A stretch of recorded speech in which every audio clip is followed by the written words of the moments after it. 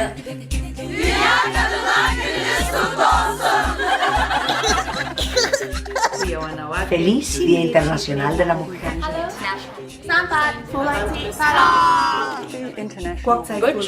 International de la Femme. Happy International Women's Day.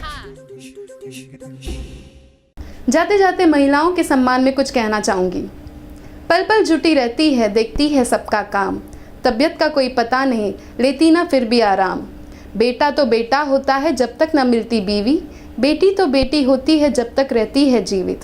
ऐसा सब्र और जज्बा होना बात न कोई आम, हम तो बस यही कहेंगे, नारी शक्ति तुझे सलाम।